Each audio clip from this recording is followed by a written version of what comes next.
ഷാജൻ കണ്ണൂരിൻ്റെ പുതിയ വീഡിയോയിലേക്ക് എല്ലാവർക്കും സ്വാഗതം. ഒരുപാട് നല്ല അടിപൊളി പെയർ കൊടുക്കാനുണ്ട്. അപ്പോൾ ആവശ്യക്കാരുണ്ടെങ്കിൽ നമ്മൾ വീഡിയോയിൽ ഉൾപ്പെടുത്തിയ കോൺടാക്ട് നമ്പറിൽ കോൺടാക്ട് ചെയ്യാം. സ്ഥലം വരുന്നത് എറണാകുളം ജില്ലയിലാണ്. അപ്പോൾ ട്രാൻസ്പോർട്ടേഷനിൽ അവൈലബിൾ ആണ്.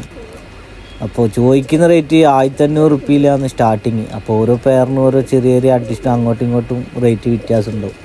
അപ്പോൾ ആവശ്യക്കാരുണ്ടെങ്കിൽ ആ കൊടുത്ത കോൺടാക്ട് നമ്പറിൽ കോൺടാക്ട് ചെയ്യുക, നമ്മൾ വീഡിയോയിൽ ഉൾപ്പെടുത്തിയ കോൺടാക്ട് നമ്പറിൽ. അപ്പോൾ വീഡിയോ ഫുള്ളായിട്ട് കാണാൻ ശ്രമിക്കുക. നല്ല അടിപൊളി പെയറാണ്, പക്കാ റിസൾട്ടുള്ള പെയർ. അപ്പോൾ വീഡിയോ ഫുള്ളായിട്ട് കാണാം. ആദ്യമേ പറയാം, 1500 സ്റ്റാർട്ടിങ്ങിലാണ്. അപ്പോൾ പെയറിന് അങ്ങോട്ടും ഇങ്ങോട്ടും റേറ്റ് കുറച്ച് വ്യത്യാസങ്ങളെല്ലാം ഉണ്ടാവും. സ്റ്റാർട്ടിങ് 1500 ആണ്. അതിന് മുകൾപോട്ട് കുറച്ച് അഡ്ജസ്റ്റ്മെൻറ്റിലുണ്ടാവും പ്രൈസ്. അപ്പോൾ വീഡിയോ ഫുള്ളായിട്ട് കാണാം. വീഡിയോ ഇഷ്ടപ്പെട്ട ലൈക്ക് ചെയ്യുക, സപ്പോർട്ട് ചെയ്യുക, സബ്സ്ക്രൈബ് ചെയ്യുക.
Okay.